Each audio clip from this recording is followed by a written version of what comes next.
School ಬಗ್ಗೆ ಈಗ ಇತ್ತೀಚೆಗೆ ಲಾಂಚ್ ಆಯಿತು. ನಮ್ಮ ಬೆಂಗಳೂರಿಂದ ಬಂದು ಲಾಂಚ್ ಮಾಡಿದ್ದಾರೆ.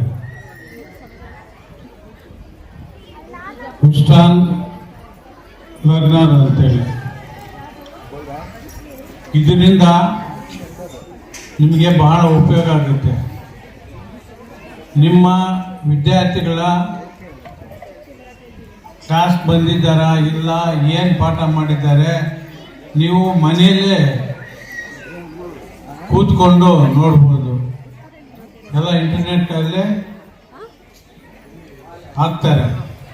ನಿಮಗೆ ಇನ್ನೂ ಪೇರೆಂಟ್ಸ್ಗೆ ಅವರು ಒಂದು ದಿವಸ ಟ್ರೈನಿಂಗು ಕೊಡ್ತಾರೆ. ನೀವು ದಯವಿಟ್ಟು ಬರಬೇಕು, ಕೇಳಬೇಕು.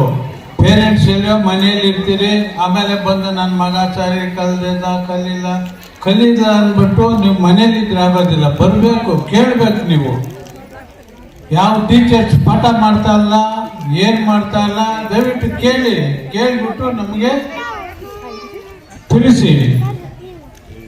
ನಾವು ಇರ್ತೀವಿ, ಇಲ್ಲ ನಮ್ಮ ಸುಷ್ಮಾ ಇರ್ತಾಳೆ, ಬಾಬು ಇರ್ತಾರೆ. ನೀವು ದಯವಿಟ್ಟು ಅದನ್ನೆಲ್ಲ ನೋಡಿ ಪರಿಶೀಲಿಸಿ ತದನಂತರ ನಮಗೆ ತಿಳಿಸ್ಬೇಕು ನೀವು. ಆಮೇಲೆ ಸುಮಾರು ಜನ ಕ್ಲಾಸ್ಗೆ ಬರೋಲ್ಲ, ಅದ್ಯಾಕೋ ಏನೋ ಗೊತ್ತಾಗ್ತಲ್ಲ. ನಾನು ಇತ್ತೀಚೆಗೆ ನೋಡಿದೆ, ಕ್ಲಾಸ್ ಭಾಳ ಆಬ್ಜೆಕ್ಟಿವ್ಸ್ ಇರ್ತಾರೆ. ಏನು ಕಲಿತಾರೆ ಮಕ್ಕಳು? ಪೇರೆಂಟ್ಸ್ ಆದವ್ರು ನೀವು ಅವ್ರನ್ನ ನೋಡಿ ಬರಬೇಕು. ಸ್ಕೂಲ್ಗೆ ಬಂದು ನನ್ನ ಮಗ ಏನು ಕ್ಲಾಸ್ ಬರ್ತಾನ ಇಲ್ಲ, ಏನು ಕಲ್ತಿದ್ದಾನೆ. ನೀವು ಮನೆಗೆ ಬಂದ ತಕ್ಷಣ ಪುಸ್ತಕ ತೆಗೆದು ಏನು ಇವತ್ತು ಕ್ಲಾಸ್ ಮಾಡಿದ್ರು, ಏನು ಹೋಮ್ವರ್ಕ್ ಕೊಟ್ಟಿದ್ದಾರೆ, ಅವೆಲ್ಲ ನೋಡಬೇಕು. ನೋಡದೇ ಇದ್ರೆ ಬರೀ ನೀವು ರವಿ ಸ್ಕೂಲ್ ಮೇಲೆ ಭಾರ ಹಾಕಕ್ಕೆ ಹೋಗ್ಬೇಡಿ. ರವಿ ಸ್ಕೂಲ್ ಜೊತೆಗೆ ಪೇರೆಂಟ್ಸ್ ಆದವರು ನೀವು ಅದ್ರ ಬಗ್ಗೆ ಗಮನ ಹರಿಸಿ ನೋಡಬೇಕು. ಇದಾದ್ಮೇಲೆ ಮುಂದಿನ ದಿನಗಳಲ್ಲಿ ಸಂಸ್ಥೆ ಇನ್ನೂ ದೊಡ್ಡದಾಗುತ್ತೆ. ಬಹುಶಃ ನಾವು ಇಲ್ಲಿಂದ ನಮ್ಮ ಹಳ್ಳಿ ಹತ್ರ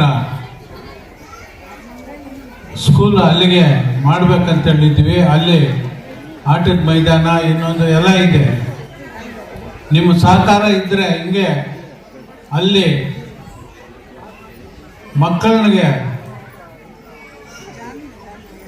ಒಳ್ಳೆ ವಿದ್ಯಾಭ್ಯಾಸ ಮತ್ತೆ ಅಲ್ಲೇ ಹಾಸ್ಟೆಲು ಸಹ ಮಾಡ್ಬೇಕಂತ ಹೇಳಿದ್ದೀವಿ.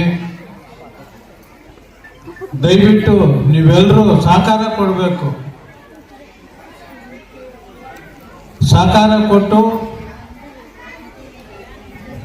ನಮ್ಗೆಲ್ಲನೂ ಹಿಂದೆ ನಿಂತು ಪ್ರೋತ್ಸಾಹಿಸಿದ್ರೆ ಖಂಡಿತ ಸಂಸ್ಥೆನ ಇನ್ನೂ ಒಳ್ಳೆ ಮಾಡ್ಬೋದು ಅಂತೇಳಿ ಭಾವಿಸ್ತಾ ಇದ್ದೀವಿ.